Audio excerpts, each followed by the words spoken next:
Como siervo que brama por las aguas, así anhela por ti, Señor, mi alma, oh mi alma.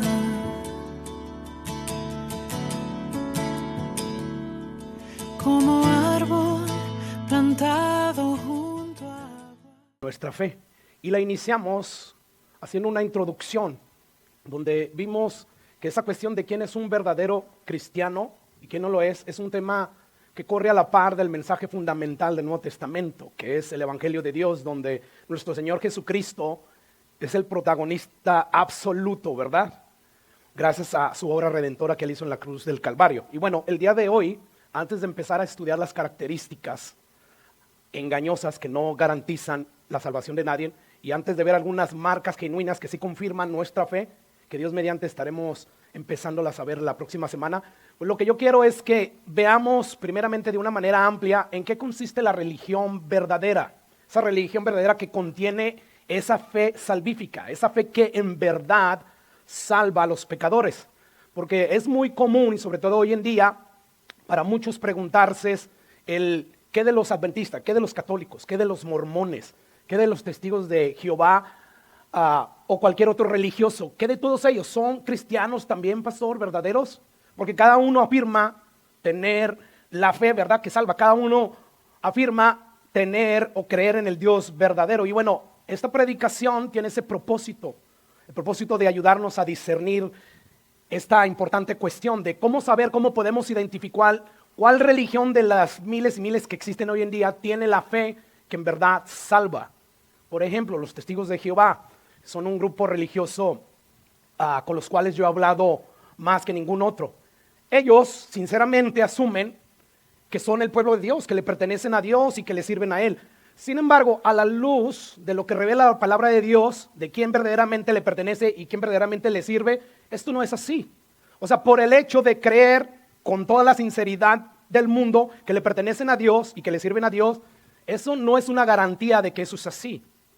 De hecho, yo no sé si usted ha escuchado esto que voy a comentar de parte de los testigos de Jehová.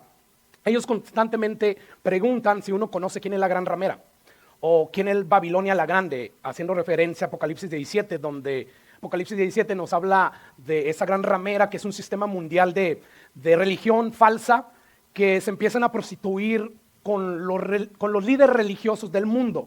Y bueno, ellos constantemente hacen esta pregunta porque según ellos, todas las religiones que no estén en la religión de los testigos de Jehová forman parte de la gran ramera. O sea, los mismos cristianos, según ellos, estamos o formamos parte de Babilonia la grande. Cuando, por lo que dice la Biblia, esto es al revés. Ellos son los que forman parte de esta gran ramera. ¿Por qué? Por el simple hecho de que ellos dejan afuera la doctrina de salvación más importante, sin la cual nadie puede ser salvo. ¿Cuál doctrina? La salvación por pura gracia mediante la fe en la persona y obra de Jesucristo. Como vamos a ver en un momento a la luz de las Escrituras, hermanos, cualquier religión, cualquier sistema de creencias que condicione la salvación al esfuerzo, a los méritos humanos, a los logros, sean los testigos de Jehová, sean los mormones, los católicos, los adventistas o cualquier otra religión, toda religión que esté allí y que condicione la salvación a eso bajo la premisa, bajo la asunción de que hacer más obras, más que malas, eso nos va a ganar el favor de Dios, es una religión falsa, según la Biblia. Y bueno, yo sé que para aquellos que no conocemos estas verdades de la Biblia, asegurar algo así pues provoca escándalo. Pablo provocaba escándalo cuando decía, hey, si tú estás predicando otro evangelio, ¿qué es otro evangelio? El que viene y omite esa parte tan importante de que solamente a través de la persona y la obra de Jesús hay salvación. Cuando tú depositas tu fe, es un evangelio falso. Por consiguiente, dice Pablo que esas personas son malditas. Malditas, no han sido redimidas por Cristo de la maldición de la ley. Porque Cristo, a los cristianos que abrazamos esa parte del evangelio, nos redimió de la maldición de la ley. Porque maldito todo aquel que no permaneciera perfectamente obedeciendo la ley. Y Dios nos dice que no hay nadie que haya podido hacer eso. El único que pudo hacerlo fue Jesús. Y por consiguiente, porque Él fue el único y porque dio su vida perfecta en rescate por la nuestra, solamente Él puede salvarnos cuando depositamos completamente nuestra confianza en lo que Él hizo en la cruz del Calvario. Por eso es que cualquier religión o sistema de creencias que condiciona la salvación al logro humano es una religión falsa. Y por consiguiente, las personas que lo integran están engañadas acerca de su verdadera relación con el Dios verdadero, con el que hizo los cielos y la tierra. De allí lo importante de asegurarnos que estamos en la verdadera religión que contiene esa fe que en verdad salva. Y la pregunta es, ¿cuál es la religión verdadera que tiene esa fe salvífica? ¿O será, pastor, que todas las religiones salvan, como creen muchos? Bueno, hay muchos supuestos cristianos que aseveran, que aseguran que en realidad no importa la religión a la cual tú pertenezcas. Siempre y cuando tú seas sincero y muestres tu devoción y celo hacia Dios en hacer lo correcto, no importa, o sea, tú vas a estar bien. Bueno, la Biblia nos va a decir que sí importa, claro que importa. Es por eso que nos llama a examinarnos para asegurarnos a ver si estamos en la religión verdadera. Esa religión verdadera que proclama y que abraza la fe salvífica, porque hay una sola religión que salva. Y esa religión es la que proclama que solamente en Jesús hay salvación. Así que decir que no importa qué religión sea, siempre y cuando seas sincero, es como decir, no importa el tipo de veneno letal que te tomes. O sea, si tú te lo tomas con fe, confiando y sinceramente, no importa. No. Si es un tipo de veneno letal, estés aquí o en China, te va a matar. No importa tu sinceridad. Claro que no.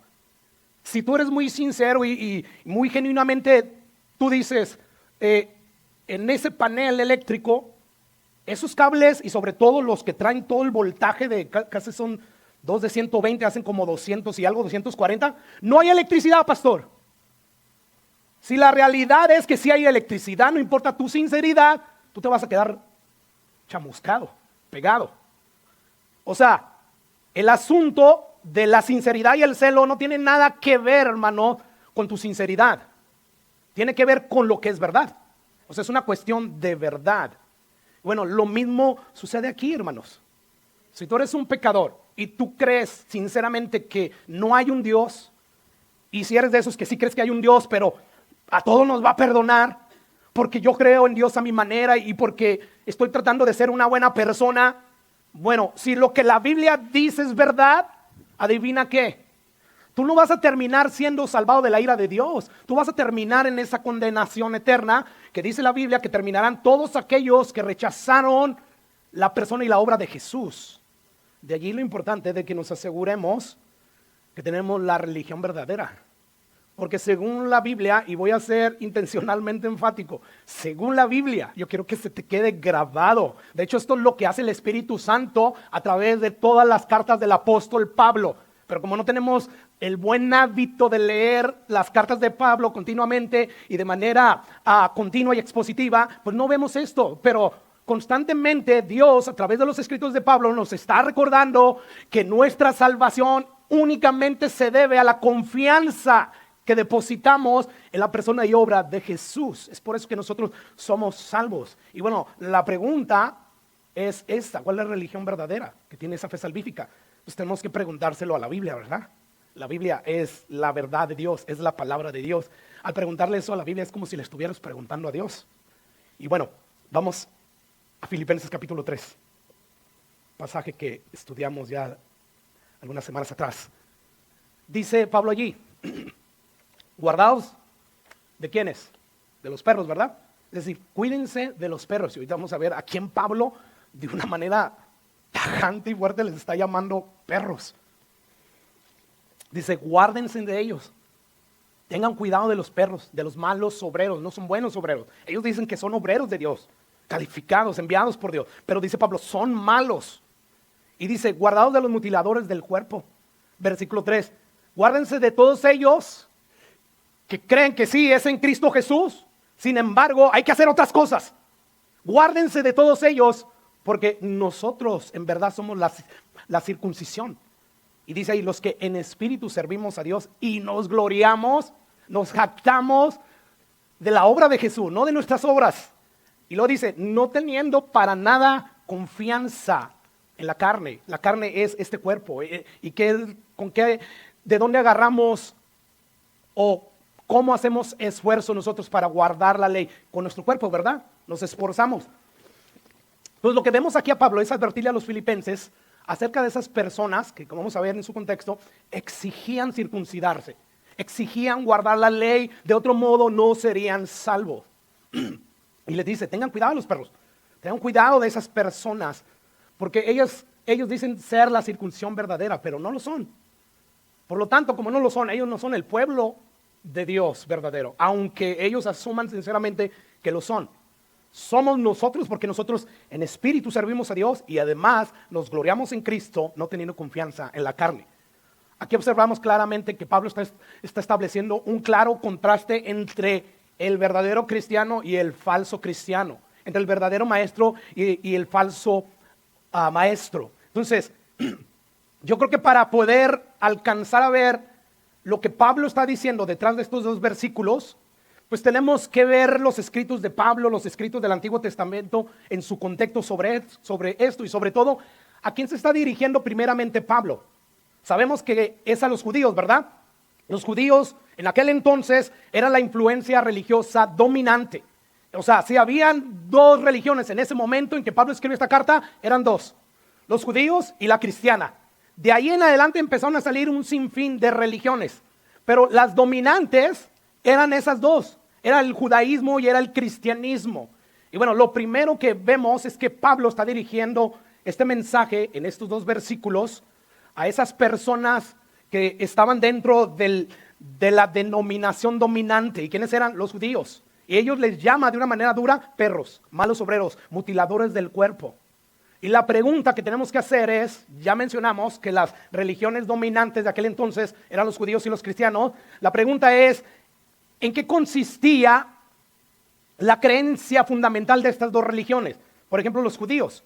¿Qué era lo que ellos decían? Bueno, ellos supuestamente, por ser el pueblo exclusivo, predilecto de Dios, ellos basaban su salvación eterna ¿en qué? En una marca principal. ¿Cuál era esa marca? La circuncisión. O sea, ellos asumían que la circuncisión garantizaba que ellos eran parte de Dios solamente por estar físicamente circuncidados. Para ellos la circuncisión era una garantía de que iban a heredar el reino de Dios. De hecho, en el Talmud, que no es parte de la Biblia, los judíos afirman lo siguiente, y lo cito textualmente: el mandamiento de la circuncisión es más importante, o es el más importante de todos los preceptos de las Escrituras. En otras palabras, lo que ellos están diciendo es que la circuncisión es el requisito indispensable para tener una relación genuina con Dios. Por lo tanto, como esto es así, la esperanza que cada una de esas personas tiene, que sea circuncidado, es un futuro glorioso, por el simple hecho de estar circuncidado. Bueno, para poder entender mejor este contraste que está haciendo Pablo, vamos a ir al trasfondo bíblico, y así yo creo que vamos a poder diferenciar lo que Pablo está definiendo como la verdadera circuncisión frente a la falsa. ¿Y por qué vamos a ver esto? Porque la religión verdadera, la salvífica, es la que tiene esta verdadera circuncisión interna del corazón. Así que vamos a Génesis, porque ahí en Génesis capítulo 17, ahí vamos a ver a Dios mismo estableciendo una sencilla cirugía que consistía en extirpar el prepucio del órgano masculino. Y escucha lo que dice el versículo 3 en adelante. Dice Génesis 17, versículo 3. Entonces Abraham se postró sobre su rostro y Dios habló con él diciendo, y le dijo lo siguiente: he aquí, mi pacto es contigo. En otras palabras, es como si Dios le estuviera diciendo a Abraham: este es el pacto que hago contigo. Te prometo lo siguiente. Es un pacto que yo estoy haciendo contigo. Y dice ahí, ¿serás padre de qué? De muchedumbres, o de muchedumbre de gente. No se llamará más tu nombre Abraham, sino que será tu nombre Abraham, porque te he puesto por padre de muchas gentes, y te multiplicaré en gran manera, y haré naciones de ti. Y Abraham no tiene ningún hijo, pero es Dios prometiendo, el Dios que para él no hay nada imposible, le dice: haré naciones de ti. de tu hijo que te van a hacer, y reyes saldrán de él, y estableceré mi pacto entre tú, y luego dice, y tus descendientes después de ti en sus generaciones, por pacto, escucha, perpetuo, eterno, para ser tu Dios, y no solamente tu Dios, sino el Dios de tu descendencia después de ti. Y versículo 8 dice lo siguiente, y te daré a ti y a tu descendencia después de ti la tierra en que moras en este momento como extranjero, toda la tierra de Canaán, que si tú ves en un mapa antiguo, la tierra de Canaán abarcaba los estados, por ejemplo, ahorita de Israel, de Jordania, de Líbano, parte de Siria. Es por eso que hay toda esa guerra hasta el día de hoy. Y bueno, dice ahí, esa tierra yo te la voy a dar en heredad perpetua y seré el Dios de tus descendientes. Pero ¿cómo va a ser eso posible si Dios es un Dios 3 veces santo? Y no puede habitar con el pecador, ¿verdad? Porque Él es santo y su santidad consume el pecado. Y si hay hombres con pecado, significa que Dios consumiría a esos hombres. Pero bueno, en la mente de los judíos no tenían nada de lo que hoy nosotros ya tenemos.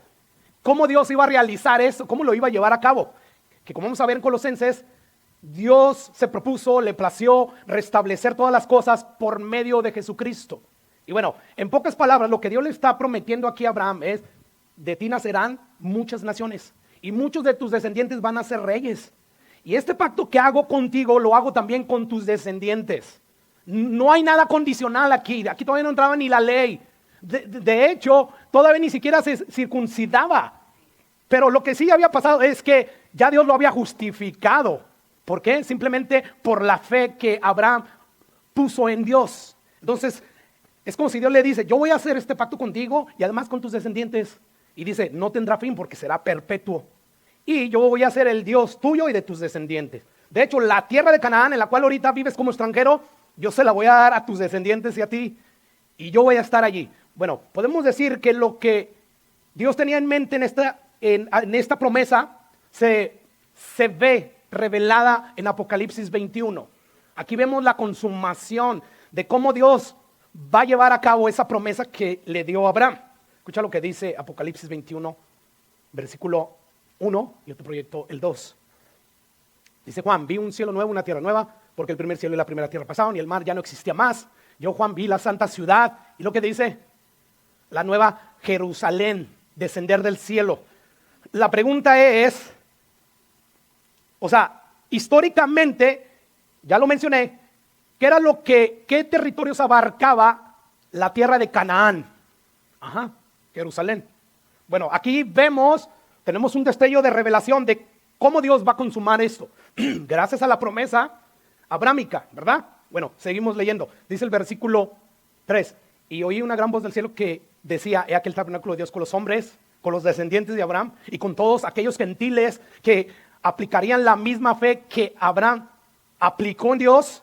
Dice, y él morará con ellos y ellos serán su pueblo y Dios mismo estará, ¿qué? Con ellos como su Dios. Te recuerdo lo que Dios le prometió a Abraham en Génesis 17:8. A ti te daré a tu descendencia después de ti la tierra en que moras, toda la tierra de Canaán, heredada perpetuamente. Y dice, y yo seré el Dios de ellos. Bueno, aquí vemos en Apocalipsis cómo eso se va a consumar. Entonces, lo que Dios le estaba prometiendo a Abraham es esto. Pero continuemos la narrativa para ver al punto que yo quiero llegar. El versículo 9 de ese mismo capítulo dice lo siguiente. Dijo de nuevo Dios a Abraham, en cuanto a ti, dice, guarda mi pacto y tu descendencia después de ti por generaciones. Y escucha lo siguiente, versículo 10. Este pacto que guardaré entre yo y ustedes y tu descendencia después de ti, ¿qué dice ahí? Será circuncidado todo varón de entre ustedes. En otras palabras, en cuanto a ti tu descendencia, es como si le dijera a Dios, el compromiso que van a tener que cumplir es que todos se circunciden. Esto va a ser, ¿qué? Una señal, por lo que dice el versículo 11. Circuncidaréis pues la carne de vuestro prepucio, ¿y será por qué? Por señal de este pacto entre yo y ustedes. O sea, la circuncisión es la señal, es el recordatorio. Cada vez que ustedes lo vean, ustedes se van a acordar, Dios prometió que iba a hacer esto. Solamente lo que es esta circuncisión.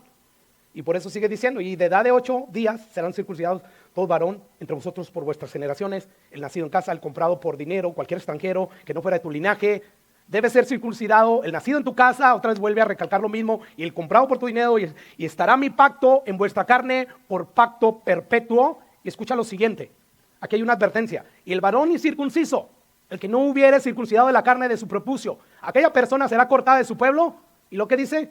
Porque habrá violado mi pacto. Bueno, lo primero que tenemos que señalar es que el propósito principal por el cual Dios ordenó que se circuncidaran fue simplemente como señal, como un recordatorio de que Dios hizo ese pacto entre Abraham, entre sus descendientes y él. Y él prometió que de Abraham nacerían un montón de naciones, habría reyes, la tierra de Canaán un día ellos perpetuamente la heredarían, y en ese momento Dios iba a ser su Dios.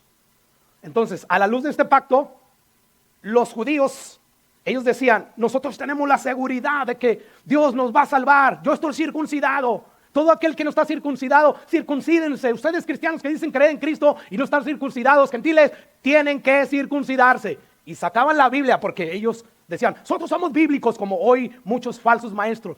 Sacan la Biblia y dicen: son bíblicos, pero la tergiversan. O sea, hacen que la Biblia que ellos predican diga otras cosas que no está diciendo en sí la Biblia. Entonces los judíos decían: nosotros somos el pueblo de Dios porque somos descendientes de Abraham, más estamos circuncidados, así que Dios tiene que llevar a cabo esa promesa. Y bueno, ellos no se dan cuenta que erradamente estaban concluyendo que la circuncisión era lo que iba a llevar a Dios a cumplir esa promesa. No, o sea, era simplemente un recordatorio físico ahí. Dios iba a llevar a cabo esa promesa de una manera que ellos no tenían ni idea. De hecho, mire, el apóstol Pablo en Romanos capítulo 4, 11 nos habla de que como Dios iba a llevar a cabo esa promesa era a través de Jesucristo, sobre todo a través del Espíritu Santo que iba a derramar sobre todos aquellos que creían en Jesús, para que entonces Dios, al derramar de su Espíritu Santo, circuncidara su corazón, que eso es una referencia a que les iba a dar un nuevo corazón totalmente distinto. Escucha cómo el apóstol Pablo enseña en Romanos 4:11 que Abraham fue declarado justo antes de ser circuncidado. Dice allí Pablo, versículo 11, dice: y recibió la circuncisión. No sé si lo puse ahí, creo que no, pero dice Romanos 4:11, y recibió la circuncisión como señal, como sello. ¿De qué, Pablo? Porque Pablo nos está interpretando ese pasaje. De la justicia de la fe, o sea, como sello de la justicia de la fe que tuvo estando aún incircunciso, para que fuese padre de todos los creyentes no circuncidados, a fin de que también ellos, la fe les sea contada por justicia. ¿Qué es lo que te justifica delante de Dios? La fe depositada, en este caso, en el sacrificio de Jesucristo. Eso fue lo que justificó a Abraham delante de Dios. Creyó a Dios, le creyó a él. Y todavía no era circuncidado. Por eso está diciendo Pablo: no, la circuncisión esa era solamente una señal, un sello. Por eso que Pablo también en Gálatas capítulo 3, versículo 6 en adelante, explica esto de una manera más detallada. Dice Pablo en el versículo 6: así Abraham creyó a Dios y le fue contado por justicia. Versículo 7: sabed por tanto, como esto fue así, que los que son de fe, los que depositan su fe en Cristo Jesús, estos y no otros, son hijos de Abraham. Y sigue diciendo, versículo 8: y las escrituras previendo. O sea, como diciendo, y lo que Dios escribió en las escrituras, sabiendo que Dios iba a llegar un momento en que iba a justificar por la fe a los gentiles, dio de antemano la buena noticia, el evangelio a Abraham, diciendo: en ti, en el pacto abrámico que estoy haciendo entre tú y yo, en ti serán benditas todas las naciones. Es decir, en ti serán benditos todos aquellos que son parte de diferentes naciones que terminen creyendo en el mensaje del evangelio. Y dice el versículo 9: de modo que debido a esto es que los de la fe son ¿qué? Bendecidos, son salvos, en otras palabras, con el creyente Abraham. No por la circuncisión, no por guardar las obras, no. O sea, todo aquel que se quiere salvar haciendo obras, dice Pablo, es un maldito. Porque maldito todo aquel que no guardare todas las obras de la ley. Quiere decir que esto es imposible, tú fueras ese tipo de caso raro que solamente pecaras una vez, dice, creo que es Santiago, que cuando tú pecas en un punto de la ley, te haces transgresor ya de todo. Es por eso que no es por obras, dice Pablo. Yo creí que era por obras, pero Dios me tumbó de esa falsa doctrina a través de la persona de Jesús. Cuando yo perseguía a estos cristianos que proclamaban que el fin de la ley era Cristo, cosa que odiaba y por eso los perseguía. No es así, no es por obra. No es por obras para que nadie se jacte. La salvación es por gracia, pura gracia, únicamente por medio de la fe. Por medio de esa confianza en lo que Jesús hizo en la cruz del Calvario. Así que, en otras palabras, como si Pablo dijera aquí, de modo que los que depositan su fe en Dios, como lo hizo Abraham, son los que forman parte de esta promesa que Dios le dio a Abraham. No es la mera circuncisión lo que causa que participemos de la promesa, no, hermanos. Entonces, a la luz de lo que dice el resto de las escrituras, obviamente la mente de los judíos no estaba cómo Dios iba a llevar a cabo esto, ¿verdad? Pero obviamente sí estaba en la mente de Dios, porque Él desde antes de la fundación del mundo, Él estableció cómo haría esto. Colosenses, lo citamos la semana pasada, capítulo 1, versículo 19, por cuanto agradó al Padre que en Jesús habitara toda plenitud. Y dice ahí el versículo siguiente, y por medio de Él reconciliar consigo todas las cosas que se rebelaron o que quedaron rotas por la rebelión de Adán, como las de allá en el cielo, por Satanás. ¿Y cómo lo iba a hacer? Mediante la sangre de su cruz. Entonces, este pasaje y otros nos dice que Dios, a través de la persona, de la muerte de Jesús, Él iba a resolver ese enorme problema que existe entre Dios y los hombres. Dios es 3 veces justo, el hombre es pecador. Y Dios no se puede hacer de la vista gorda y decir, yo los perdono. No, la justicia de Dios demanda que alguien pague por esos pecados, porque la paga del pecado, que es muerte. Por lo tanto, Dios decidió resolver este problema como enviando a Jesús, pagando Él por nuestros pecados. Y si Dios solamente hubiera pagado por nuestros pecados a través de Jesús y no hubiera mandado a su Espíritu Santo para darnos un nuevo corazón, seguiríamos de pecadores. Pero Dios dijo, no, voy a arreglar el problema de los pecados, pero también voy a arreglar el problema del corazón del hombre. Le voy a dar a mi Espíritu Santo para que entonces ya no peque. Y bueno, los judíos, Abraham, todos ellos no sabían cómo Dios iba a llevar esto a cabo. Pero nosotros hoy sí sabemos ya por el resto de la revelación que ya dio Dios a través de los siglos, ¿verdad? Y bueno, es por eso que Moisés es como que da una pincelada de cómo Dios iba a llevar a cabo esa promesa. Escucha lo que dice Deuteronomios capítulo 30, versículo 6. Dice, Jehová va a circuncidar sus corazones y el corazón de su descendencia. ¿Para qué? Para que lo ames. Y luego dice ahí, con todo tu corazón, con toda tu alma, y a fin de que vivas. ¿A qué estaba haciendo alusión Moisés? Que él no sabía. A que un día Dios iba a enviarle su espíritu a nuestros corazones. O sea, él está prometiendo que Dios en el futuro iba a quitar la dureza, la terquedad de ese pecado que constantemente nos lleva a alejarnos de Dios. Y nos iba a dar una naturaleza transformada para poderle amar, para poderle obedecer continuamente. Y es por eso que el apóstol Pablo explica que la verdadera circuncisión no es más que una marca. O sea, la verdadera circuncisión es esta del corazón y la otra es una simple marca. No es una renovación del espíritu en el interior. Escucha lo que dice Romanos capítulo 2, versículo 28. Pues no es judío, o sea, no es judío verdaderamente, no es el judío el que verdaderamente va a recibir las promesas de Abraham, el que lo es exteriormente, el que se ha circuncidado físicamente, ni es la circuncisión la que se hace exteriormente en la carne, versículo 29, sino que es judío, el verdadero judío, al cual Dios lo va a llevar a recibir las promesas que le hizo Abraham en Génesis 17, es el que lo es, ¿qué? En el interior. O sea, ¿cómo en el interior, pastor? O sea, ese judío que creyó en el mensaje de Jesús y que por consiguiente Dios envió a su Espíritu Santo. Hizo una circuncisión del corazón y por eso dice en espíritu, no en la letra. La letra decía así, circuncídate, pero esta es la del espíritu. Y luego dice, la alabanza del cual no viene del hombre, sino de Dios, porque es Dios quien la hace. Tú y yo no la podemos hacer, es Dios. ¿Y cómo la hace Dios o cuándo la hace Dios? Cuando simplemente depositamos toda nuestra confianza en la persona y obra de Jesús para nuestra salvación.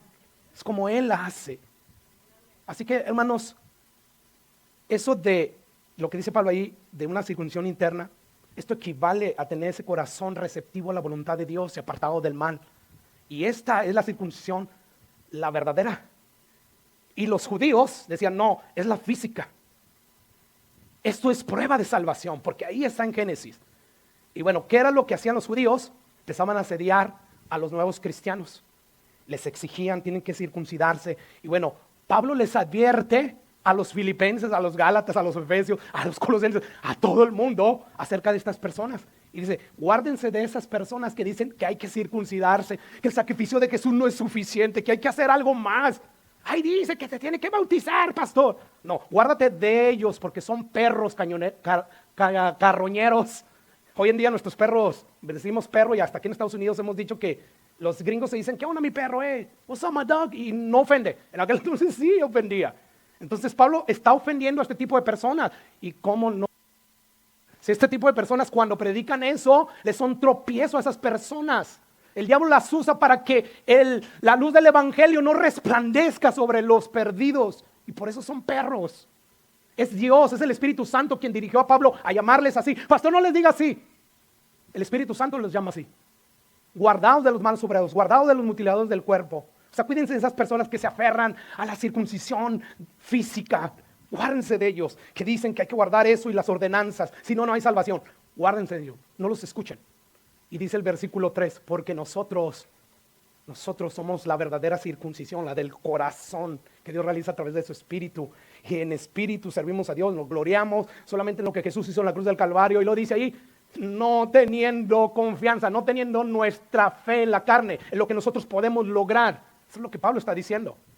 Ahora, vemos que en la época de Pablo, como ya mencioné, estaban esas dos religiones dominantes, ¿verdad? Los cristianos y los judíos.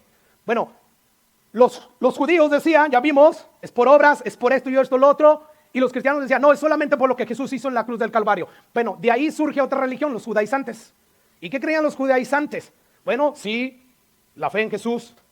Sin embargo, también es necesario la circuncisión. También es necesario guardar la ley mosaica. Y bueno, de hecho, cuando Pablo empieza su ministerio, no pasó mucho tiempo en que salía, predicaba el evangelio, estableció una iglesia y venían detrás de él esos judaizantes y decían, no solamente es necesario creer en Jesús, también hay que hacer todas estas cosas que manda la ley. Y el apóstol Pablo, como ya sabía eso, él constantemente en sus cartas tenía que estarle recordando, es solamente por gracia. Y por eso vemos, por ejemplo en Efesios capítulo 2, versículo 8 y 9, Pablo diciendo, porque por gracia sois salvos por medio de la fe. Esto no es de ustedes. ¿Qué parte de eso no entendemos? O sea, por gracia. Es una salvación inmerecida, gratuita. No tuvieron nada que ver ustedes. Es lo que está diciendo ahí Pablo. Mediante esa fe, esa confianza que tú depositaste en el mensaje del evangelio que anuncia que solamente en Cristo hay perdón de pecados, porque Él nos redimió a través de ese sacrificio. Que esto no es de ustedes, es que es un don, es un regalo de Dios, inmerecido, totalmente gratuito. Y otra vez el énfasis del Espíritu Santo, no por obras. Hay gente que dice que es cristiana que odia a Pablo y que contradice las cartas de Pablo por lo que Pablo enseña aquí. Pero no se dan cuenta que el Espíritu Santo fue el mismo quien llevó a Pablo a escribir todas estas cosas. No es por obra, la salvación no es el resultado de tus propios esfuerzos o méritos humanos. No es por obra, para que nadie se gloríe, para que nadie se jacte. En otras palabras, lo que Pablo está diciendo aquí es que es absolutamente por lo que Jesús hizo en la cruz del Calvario. Y por consiguiente, como esto es así, nadie se puede jactar de haberse ganado la entrada al cielo por lo que yo hice y por eso me siento superior a los demás. No, todo el reconocimiento, hermano, todo el mérito le pertenece únicamente a nuestro Dios. Y bueno, esta enseñanza era el núcleo central de todas las predicaciones de Pablo. No obstante, los judaizantes, como decía hace un momento, le seguían los pasos a Pablo y ahí se metían en las congregaciones y afirmaban lo contrario. No, para alcanzar la salvación es indispensable, sí, creer en Jesús, pero también circuncidarse, guardar la ley de Moisés. Y bueno, desafortunadamente muchos creyentes terminaban creyendo las mentiras de estos falsos perros, de estos malos obreros. Y es por eso que, por ejemplo, Pablo, la carta que le manda a los Gálatas, él trata particularmente solo este tema. Y dice ahí que quienes predican eso, predican un evangelio salvo. Escucha lo que dice Gálatas capítulo 1, versículo 6 y 7. Dice Pablo, le dice a estos cristianitos que ya los engañaron. Dice, wow, estoy maravillado de que tan pronto se hayan alejado del que los llamó por la gracia. Por la gracia, no porque tú eras la última Coca-Cola del desierto y te merecías que Dios te salvara. No, por gracia. Y dice ahí, para seguir un evangelio diferente. Dice, no es que haya otro evangelio que salva. Nada más hay un solo evangelio que salva. Pero dice ahí, sino que hay algunos que perturban y quieren pervertir el evangelio de Cristo. La pregunta es, ¿cuál era esa perversión? ¿Qué era lo que pervertía el evangelio de Cristo? ¿Qué era lo que estaban diciendo los judaizantes? Que dice Pablo, están pervirtiendo el evangelio de Cristo. ¿Qué era? Que debían circuncidarse, que debían guardar la ley. Eso era lo que pervertía. Es decir, tienes que tener esta señal externa y cumplir todas las ceremonias, los sacrificios, tienes que dar ofrendas, tienes que guardar los días santos, los sábados hay que guardarlos, todas las fiestas, tienes que hacer el bien y eso te garantiza la salvación. Y Pablo responde, no, esto no es así, este no es el evangelio verdadero de Dios. No, a mí me lo dio el mismo Jesucristo cuando iba en contra de todos aquellos que estaban predicando que solamente en Cristo había salvación. Y dice ahí, miren, si aún uno de nosotros o un ángel del cielo, hasta va más allá, les anuncia otro evangelio diferente al que les hemos anunciado, sea que anatema, maldito de Dios. Y dice él, como antes, de hecho se lo debo, pero sigue diciendo Pablo, o de hecho es ese, como antes hemos dicho, también ahora lo repito, si alguno les predica diferente evangelio, como el que dice que es las obras más Jesús, sea maldito de Dios. Y bueno, algunos de ustedes pudieran decir, bueno, pastor, ¿qué tiene que ver esto con todos nosotros? O sea, aquí no hay judaizantes, pastor. Y sí, lo más seguro es que no hay judaizantes aquí entre nosotros. Sin embargo, sí tenemos un montón de gente que piensa y que dice, si quieres estar bien con Dios, quieres ganarte el favor de Él, tienes que hacer esto y aquello. Tienes que encenderle una vela a este santo, tienes que hacer esta o tal oración, hacer este ritual, tienes que comprar indulgencias, tienes que unirte a mi religión. Si no es así, no serás salvo. Bueno, según la Biblia, hay solamente dos religiones en el mundo, hermanos. La religión de la salvación por medio de la fe en Cristo Jesús, esa es una, y que esa salvación fue eficaz y Dios la realizó a través de la persona de Jesús. Y la otra religión que se gana la salvación por esfuerzo y méritos humanos. ¿Sabes qué es lo que distingue al cristianismo bíblico, no al moderno, al bíblico, porque todo el mundo es cristiano hoy en día? Pero al cristianismo bíblico, lo que lo define, lo separa de todas las religiones, es esto. Todo mundo en su religión tiene que ganarse el favor de su Dios haciendo buenas obras.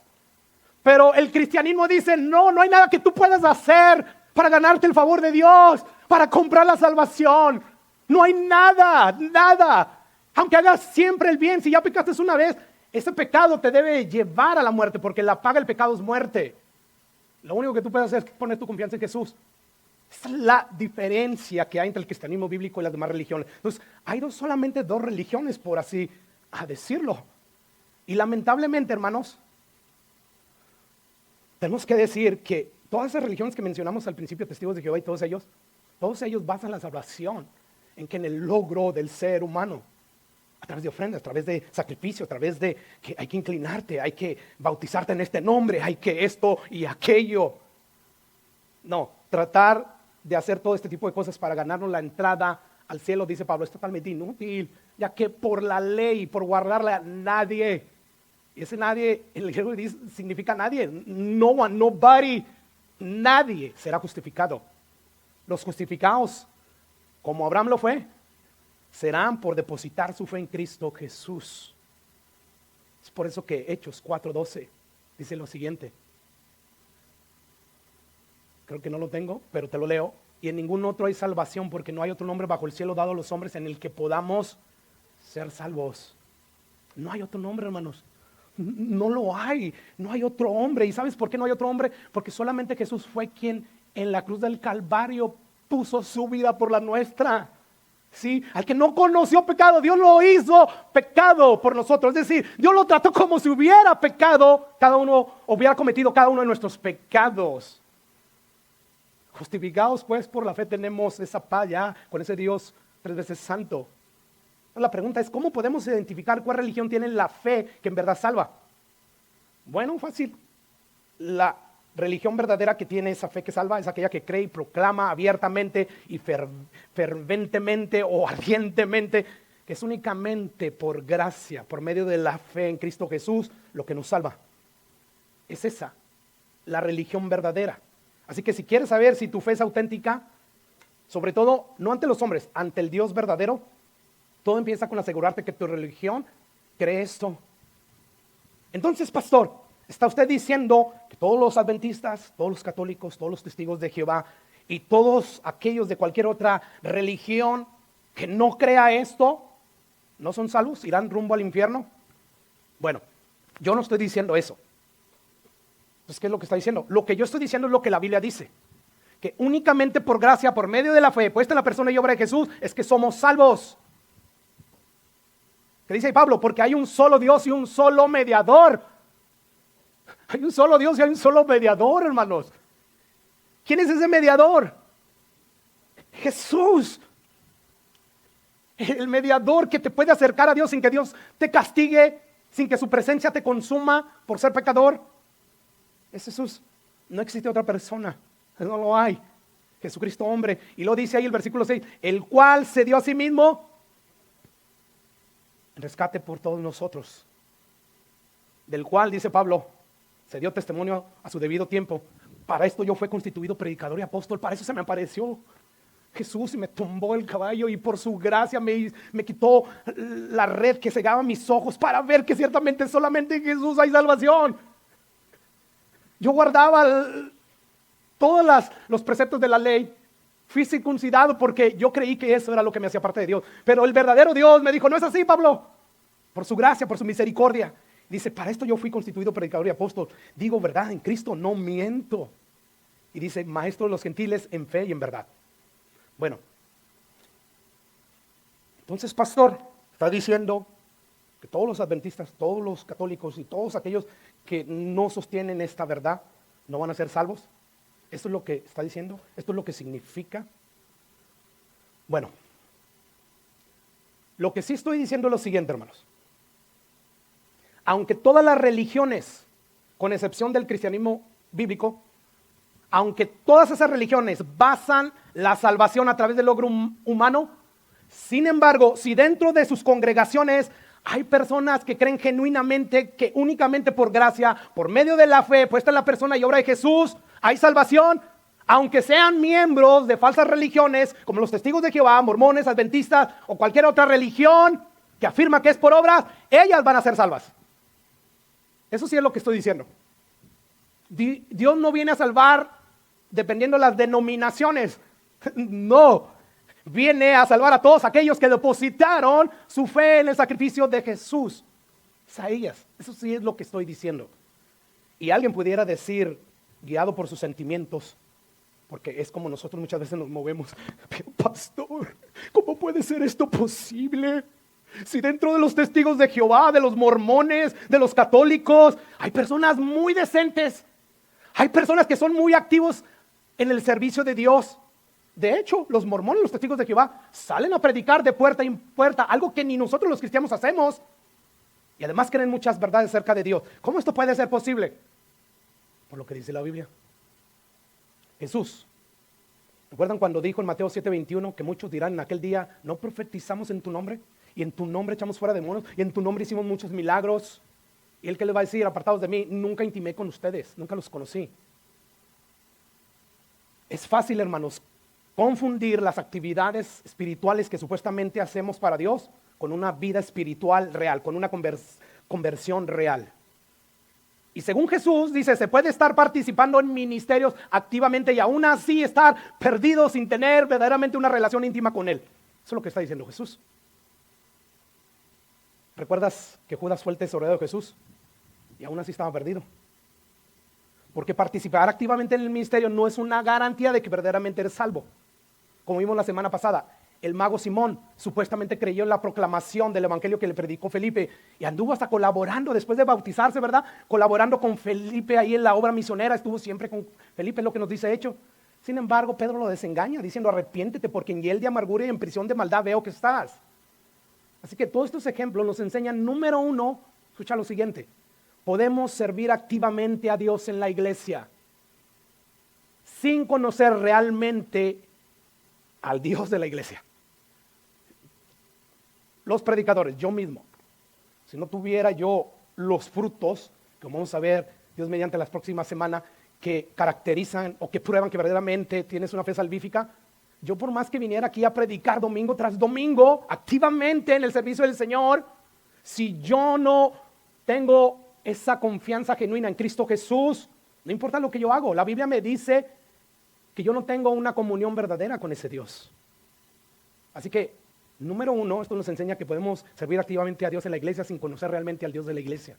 Y número dos, nos enseña que este activismo religioso, si así se puede llamar, puede fácilmente ocultar, esconder, camuflar la verdadera condición espiritual, creyendo que como servimos muchos, pues somos verdaderos cristianos. ¿Recuerdas cuando María y Marta están ahí en su casa y Jesús está enseñando? Y María está ahí escuchando, ¿verdad?, a los pies de Jesús, y Marta está ocupada. Ahí, y llega un momento en que ve a María y Jesús, dile que me ayude. ¿Y qué le dice Jesús? No, Marta, María ha escogido la mejor parte. Esto es lo mejor. No se trata de servir.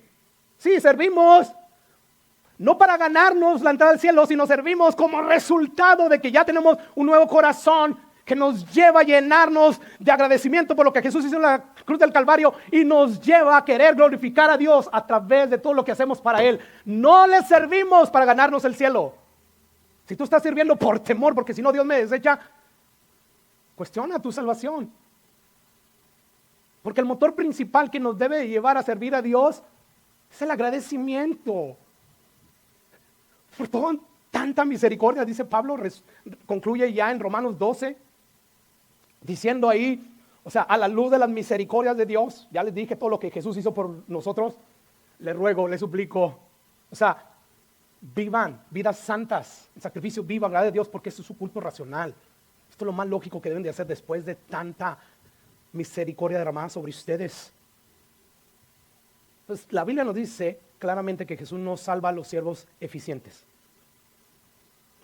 En aquel día me van a decir: te servimos profetizando en tu nombre, predicaba tu palabra, en tu nombre hasta echamos fuera demonios, hicimos muchos milagros. No viene a salvar a eso. A ellos les va a decir: apartados de mí, hacedores de maldad. Entonces, ¿a quiénes viene a salvar? A aquellos que genuinamente en arrepentimiento depositaron su fe en su obra expiatoria. Por lo tanto, hermano, asegúrate que tu servicio a Él sea el resultado de tener una verdadera relación con Él por haber creído en verdad en Él. Y no porque quieras ganarte la entrada al cielo. Así que no digas: pero pastor, ¿cómo puede ser esto posible? Pues si dentro de los testigos de Jehová y dentro de los mormones, católicos, hay muchas personas decentes y que activamente le sirven a Dios. Bueno, según Jesús dice, se puede hacer todo esto y aún así estar totalmente perdido. ¡Wow! Inclusive se puede creer muchas verdades acerca de Dios y aún así estar perdido. ¿Recuerdas lo que citamos la semana pasada, Santiago 2:19? Tú crees que Dios es uno, bien haces, también los demonios. O sea, los demonios tienen una teología acerca de Dios más acertada y tiemblan. No por eso son salvos. O sea, este pasaje nos dice que el hecho de que tú sepas acerca de la existencia de Dios y el poder de Dios no quiere decir nada. Los demonios también lo saben. Así que, aunque el conocimiento teológico es necesario, sin embargo, conocer doctrina acerca de Dios no salva a nadie. Porque el mero asentimiento intelectual, sin fe genuina en la persona y obra de Jesús, es vano, hermanos. Eso es lo que Pablo nos está diciendo en otras palabras. Así que conocer datos acerca de Jesús no es lo mismo que confiar en Él. No lo es. Santiago nos dice que los demonios conocen mucho acerca de Él y no por eso tienen un corazón rendido y arrepentido. No. Así que asegurémonos de que nuestra fe no solo es una fe intelectual, sino una entrega total al señorío de Jesús. Ahora, si aún te preguntas cómo puede ser eso posible, pastor, que dentro de los testigos hay personas que son muy serviciales y que verdaderamente y sinceramente le sirven a Dios y creen en verdades de Dios, vamos a pensar en el ejemplo rápidamente de Pablo. Porque Pablo, antes de convertirse, como ya hemos mencionado un poco, al cristianismo, él perseguía a los primeros cristianos. Él iba de casa en casa, nos dice Hechos, arrastrando tanto a mujeres como a hombres y los llevaba encarcelados. ¿Por qué? Porque ellos estaban predicando que era solamente por la fe de Jesús que había salvación. Y Pablo a esto lo enojaba como cualquier judío religioso legalista. Y bueno, Pablo, pensando que agradaba a Dios, como los testigos de Jehová, como los mormones, que sí salen a predicar, y cada vez que van a mi casa le digo, ¿por qué no predicas el evangelio? Siempre me hablas de cosas de Dios, pero ningún testigo de Jehová me ha hablado de ese evangelio. Estás perdiendo tu tiempo. ¿De qué le vale al ser humano saber cosas acerca de Dios si no se le enseña el único medio por el cual puede ser salvo de la ira de Dios? De nada le va a servir. ¿Por qué no predicas el evangelio? Porque ¿cómo vamos a llegarles a decir esto a la gente? Eso no, Jesús no vio eso como un impedimento, no. Cuando envió a los 70 les dijo, donde les abran la puerta, entren y prediquen el evangelio. Donde no, sacuden sus pies. Es lo mismo que tenemos que hacer. Pero como eso de que Dios está irado contigo, eres un pecador, no vende. Por eso no llegamos así. Entonces vamos a hacerle un cambio al evangelio. Omitamos la mala noticia porque eso no vende. Y tú omites eso del evangelio y deja de ser evangelio. Un evangelio diferente. Es el evangelio de Dios compuesto por la mala y la buena noticia, lo que tiene el poder de Dios para salvar a todo aquel que cree ese evangelio. Es eso y no lo otro. Por eso no podemos cambiarlo. Así no van a querer venir las personas. El propósito principal por el cual existimos no es para llenar esta iglesia de personas, sino para predicarles el evangelio. Y todas esas personas que quieran venir y quieran creerlo, sean salvas. Para que entonces la única razón por la cual ellos vengan a la iglesia es eso, porque ya fueron salvos. Y no tenemos que estar trayendo aquí y allá, porque si no dejan de venir. Y dejan de venir la mayoría porque son cabras, por favor. Jesús dijo, mis ovejas, no mis cabras, oyen mi voz y me siguen. Donde se predica la palabra de Jesús expositivamente, ahí está Jesús hablando. Es Jesús. ¿Qué le pidió Jesús a su Padre? Padre, que estos sean uno. Y te pido no solamente por ellos, sino por los que han de creer en mí por medio de la palabra de ellos. ¿Y qué dice la Biblia? El mismo Jesús dice, oirán mi voz. ¿Quién? Los muertos. Y no solamente en los muertos físicos que hablando de la resurrección, sino los muertos en vida, oirán mi voz. Y que vivirán. Entonces tenemos que predicar esa palabra con este evangelio glorioso. Entonces Pablo, ahí lo tenemos, ¿verdad? Persiguiendo a los verdaderos cristianos, pensando que agradaba a Dios. Y pese a su servicio sincero y celoso como el de los testigos de Jehová y mormones, y su vasto conocimiento acerca de Dios, acerca de la ley, él estaba desagradando a Dios. Lo estaba desagradando. Si no hubiera sido por la intervención soberana de la gracia inmerecida de Dios, Pablo habría permanecido irremediablemente perdido en su fanatismo y en su religiosidad, todo vano. Así que la vida del apóstol Pablo ilustra perfectamente que el tener un conocimiento teológico y un celo religioso no le garantiza la salvación a nadie. Ya veo, pastor, ese sí es un siervo de Dios. Mire lo activo que está. No, hermanos. Hechos 22, versículo 13 en adelante, dice el apóstol Pablo, testificando: si yo de cierto soy judío, nacido en Tarso de Sicilia, pero criado en esta ciudad, instruido por los pies de Gamaliel, estrictamente conforme a la ley de nuestros padres. ¿Y lo que dice ahí? Celoso de Dios, como lo soy todos ustedes. Perseguía, era tan celoso que yo perseguía este camino hasta la muerte. Si era necesario matarlos, o sea, porque los encarcelaron, si seguían hablando, pues entonces hay que darles muerte, prendiendo y entregando en cárceles a hombres y mujeres. Entonces aquí vemos a Pablo testificando acerca de su celo. Era un celo ferviente. O sea, Pablo no se le dijo, te vamos a dar dinero si empiezas a ir contra los cristianos. No, él por iniciativa propia, él empezó por ese celo propio, empezar a seguir a los cristianos. Y bueno, lo que a Pablo no le gustaba a los cristianos es que decían, Cristo es el fin de la ley. Su sacrificio le puso fin. Ese sacrificio que hizo una sola vez y para siempre, hizo a los santos para siempre justos delante de Dios. Y eso le hervía la sangre a Pablo. Y por eso empezó a seguirlos. Y bueno, la cosa es que Pablo hacía todo esto pensando que agradaba a Dios. Así como no solamente muchos testigos de Jehová y mormones, sino muchos evangélicos. Hacemos muchas cosas pensando que estamos agradando a Dios. Pablo sinceramente creía que agradaba a Dios. y por eso estaba tras ellos, ¿verdad? Sin embargo, conocemos la conversión de Pablo, ¿verdad? Hechos ahí mismo, 22, versículo 6, dice Pablo testificando de cómo él tenía ese celo por Dios y cómo defendía las ordenanzas judías y todo eso. Dice, pero aconteció que yo, yendo, al llegar cerca de Damasco, como a mediodía, de repente me rodeó mucha luz del cielo, caí al suelo y una voz que me decía, Saulo, Saulo, ¿por qué me persigues? Yo entonces respondí, ¿quién eres, Señor? Él me dijo, yo soy Jesús de Nazaret, a quien tú persigues. Vemos que desde aquel día en que Jesús le sale al encuentro, en que tiene ese encuentro con el Dios verdaderamente verdadero, verdaderamente vivo, a través de la persona de Jesús, bueno, Pablo descubrió cuán equivocado estaba, que no era por obra, no era por guardar la ley. Y él creía que haciendo esto pues, se acercaba a Dios, cuando se estaba alejando cada vez más y más de Dios. Pero Dios tuvo misericordia de él. Y Dios está teniendo misericordia quizás de algunos de ustedes, mostrándote, hey, examina tu fe. Examina tu fe. Imagínense Pablo durante toda su vida depositando ahí su confianza en la carne, lo que él hacía en su religión, tradiciones, su linaje judío, su propia justicia, y que Dios no hubiera tenido misericordia, hubiera llegado en aquel día. Señor, yo soy judío, fui circuncidado al 8º día, del linaje de Benjamín. Si yo estuve guardando la ley, apartado de mí, hacedor de maldad. No confiaste en mí, sino tenías tu confianza en tu propio esfuerzo, en tu propia persona, en tu propio logro. Pues quiera Dios tener misericordia de aquellos que realmente están perdidos y creen que son salvos.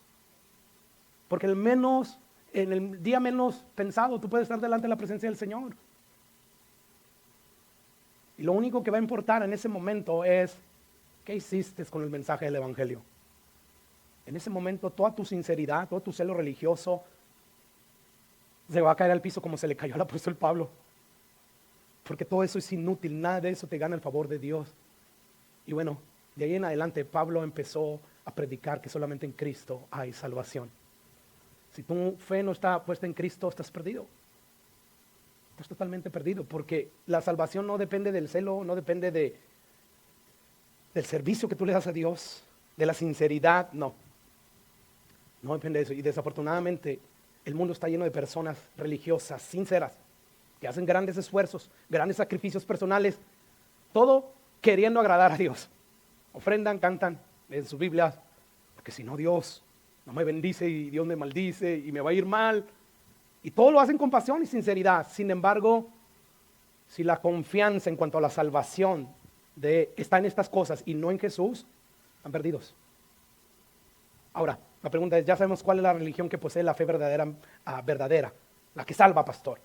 La pregunta ahora es, ¿cómo yo sé que genuinamente he depositado mi fe en la persona de Jesús?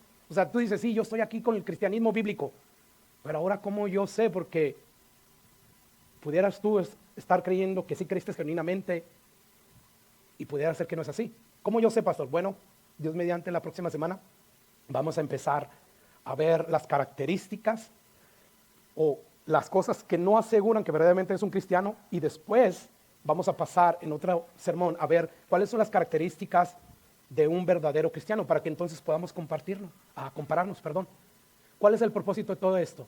Número 1, que si en verdad hemos nacido de nuevo, Dios te afirme. Dios te diga, tú eres cristiano, por lo tanto gózate, debes de ser el cristiano más dichoso, el hombre más dichoso del mundo. Sigue adelante, esfuérzate. Ese es el primer propósito que tiene. Y el segundo propósito es que si hay personas engañadas que creen que son cristianos y no lo son, que Dios a través de su palabra pueda tener misericordia de ellas. Y les puedan decir, tú no eres cristiano porque no hay fruto en tu vida. Tú haces cosas para ganarte mi favor, la entrada al cielo.